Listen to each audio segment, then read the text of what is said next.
It's happened again. After that violent explosion here a while back, the ground has now split open once more at the Yellowstone Supervolcano. A patch of ground where researchers were standing just a few days ago vanished within hours into a boiling, hissing crater. And that's just the beginning of the story.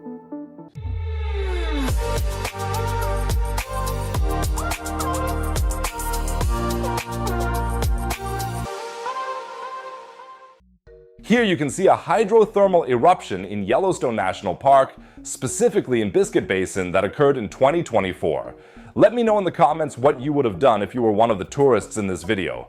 Would you have quickly pulled out your phone to film it, or would you have run for your life? Either way, if you're interested in volcanic topics like this, go ahead and subscribe to the channel right away. You'll get a notification whenever a new video is posted.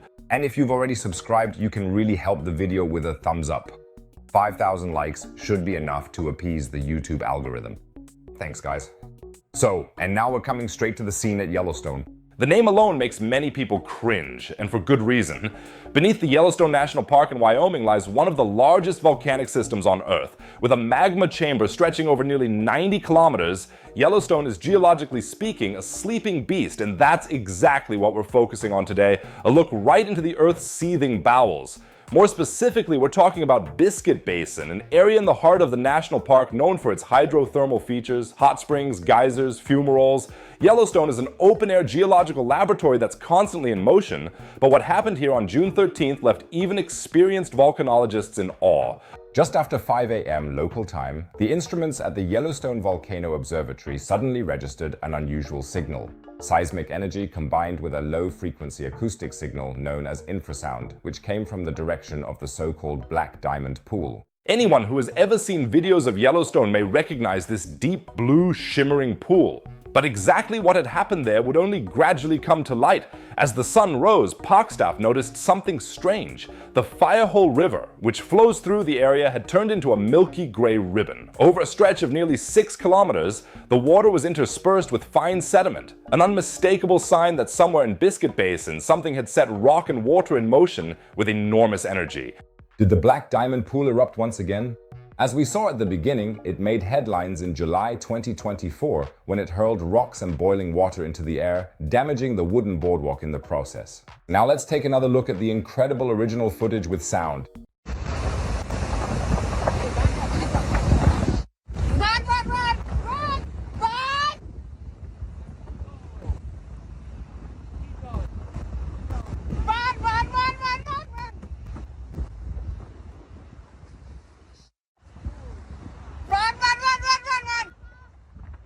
Yeah, I was wondering, where does this energy that drives the Yellowstone system actually come from, fundamentally? After all, we see immense forces at work here. The answer, from a mantle plume. I asked the renowned geophysicist and mantle flow expert, Dr. Bernhard Steinberger, exactly what that is. I'll start with a very blunt question, probably ridiculous to you. What is a mantle plume? Well, a mantle plume is practically an upwelling from the deep Earth's mantle. So the idea was originally brought up by Jason Morgan in the 1970s. So as a classic example of a mantle plume, there's this trail from the Hawaii hotspot. And the best way to explain it is that a plate moves over a relatively localized upwelling. This trail from the Hawaii hotspot indicates that there is a relatively localized upwelling there. So that's how this idea of mantle plumes developed. Now, geodynamic modeling has also shown that if the mantle is heated from below, meaning the core is hotter than the mantle, then it's like in a cooking pot, there's convection, so upwellings, and these upwellings in the geodynamic models practically always form into these tubes that go from the bottom, the very bottom of the mantle, to the top. So this agreement between the modeling and the observations in Hawaii then solidified into this mantle plume model, so that a lot of the heat from the core reaches the surface in the form of mantle plumes. We'll come back to that in more detail in a moment. First, back to the current hydrothermal eruption. This time, the temperature sensors at Black Diamond Pool showed only a minimal reading. Nothing like the drastic temperature spikes of previous eruptions, so it wasn't that pool. And then came the decisive clue. In May 2025, the Yellowstone Volcano Observatory had installed a surveillance camera that faced precisely in this direction, and it had recorded everything. At 5:09:50 a.m., exactly at the time of the seismic signals, a dark cloud of steam shot out of the ground north of Black Diamond Pool. A hydrothermal explosion had occurred. The responsible team at the USGS, the United States Geological Survey, subsequently described the situation as follows. These vents represent channels through which water, at or even slightly above the boiling point, suddenly found a path to the surface and turned into steam, driving a hydrothermal explosion. Just imagine this. Beneath the ground, water is bubbling, so hot that it really should be boiling. But the pressure of the rock above keeps it in a liquid state, just like a pressure cooker. And if that pressure suddenly lets up, then boom, the water evaporates explosively. This is also known as flash vaporization, and it is precisely this mechanism that is responsible for hydrothermal explosions. So no magma, no lava, just water vapor and enormous pressure. The result was a crack in the ground, nearly 20 meters long and up to 1.5 meters wide, from which nearly boiling water gushed into the river. Researchers who arrived on site the next day still measured temperatures of 90 degrees Celsius there. Although this explosion was smaller than the one in 2024, the rock fragments ejected flew only a few meters. It is precisely this aspect that makes it scientifically significant.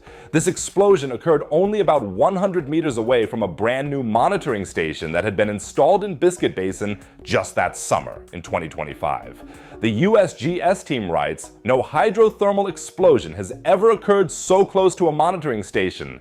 The June 13th explosion thus offers a unique opportunity to better understand this critical natural phenomenon in Yellowstone National Park and possibly learn more about potential early warning signs."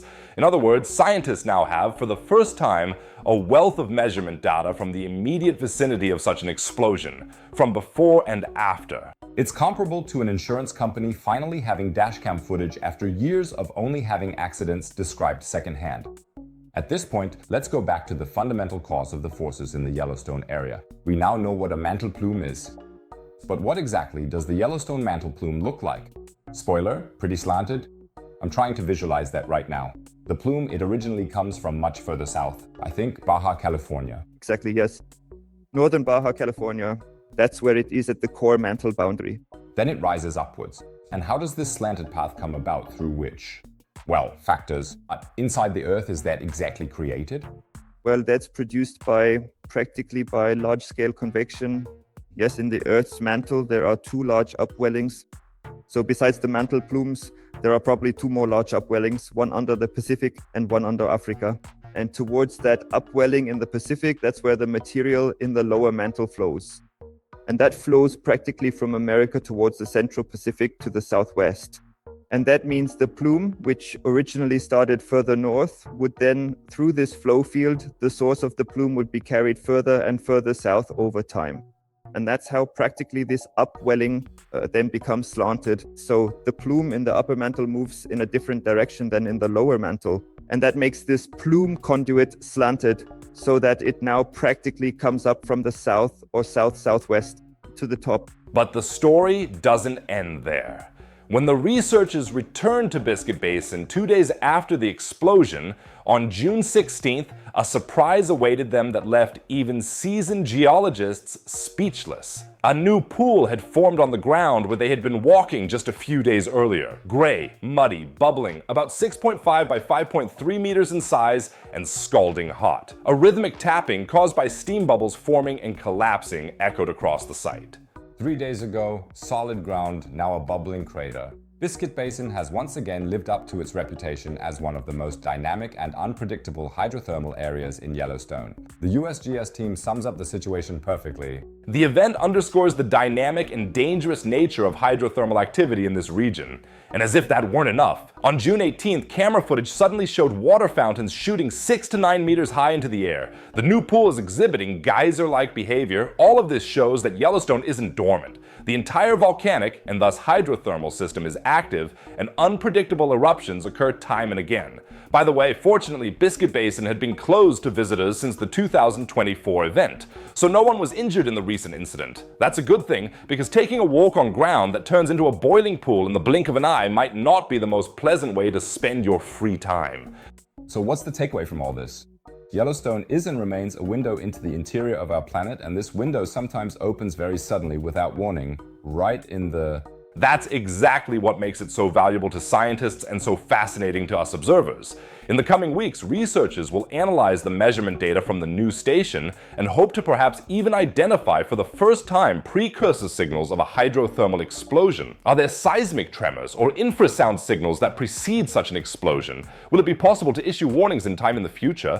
Those would be scientifically incredibly valuable insights, not just for Yellowstone, but for all hydrothermal systems worldwide. And all of this shows once again just how important comprehensive measuring stations are. Dr. Steinberger also told me a bit more about that. For geophysics, it would actually be desirable if the entire Earth's surface were covered with seismometers. Then we could say significantly more about the Earth's interior. So that's very similar to medicine. There's tomography there too, and you have a much better possibility of coverage. But with the Earth's surface, well, it's just very complex and expensive. And there are always, experiments, for example, where you set up seismometer stations in the ocean around a hotspot or in a certain region for a while and, leave them on the ocean floor for 1 year or so and then collect them again and then evaluate that. But that's just one experiment after another. And until you actually get very good coverage, it takes a very long time. Another possibility is these floaters. So you practically release seismometers in the ocean, which then with the currents and so on. So that's also another idea for how to get better coverage in the oceans. And speaking of measuring stations, in Germany too, there's a volcanic system that researchers are observing very closely, the Eifel. And there, the so-called Large N experiment, one of the largest volcanic seismological measurement projects ever conducted in Europe, was carried out. More than 500 seismic stations and additional acoustic sensors along a 64-kilometer-long fiber optic cable recorded earthquakes and subsurface signals. The goal was to map the magmatic system beneath the Eifel volcanic fields much more precisely from the upper crust all the way down toward the mantle. Initial results do indeed show structures beneath Lake Loch and the Biscuit Basin that point to magmatic fluids or possibly still existing reservoir areas. This doesn't mean an eruption is imminent, but it shows that the Eifel is by no means geologically dead, but rather a dormant volcanic system that still warrants monitoring. And so this large N, it's not so much about the deep mantle plume. There was already a larger scale experiment back in the 90s or so where they tried to map it down to a depth of at least 660 kilometers. So how deep you can look depends on how widely the stations are set up. And back then the stations were distributed over several hundred kilometers so that you could at least see into the transition zone between the upper and lower mantle. So with large N, as far as I know, it's more small scale and it's more about seeing the magma chamber and how the plume material rises through the crust on a scale of hundreds of kilometers. Because from a practical application standpoint, it's more important for assessing potential hazards to see where potential magma is currently located in the Earth's interior. Yes, you see, our planet still has many stories to tell, and sometimes it doesn't even need a volcanic eruption for that. Sometimes a crack in the ground is enough. I'll keep you updated on all further Yellowstone news. So leave a subscription for the channel now, and remember to give a thumbs up so we can hit the 5,000 likes mark. And speaking of discoveries inside the Earth, we're now traveling to Antarctica. That's because scientists have discovered a gigantic megastructure beneath the kilometer-thick ice, and it looks like a giant hand. Excuse me, you can find out what this is all about in the video shown in the upper right corner. Be sure to check it out. It's very, very exciting. As always, in the lower right corner, you'll find another topic related to science and space. And other than that, I'd say see you in the next video. Take care, everyone.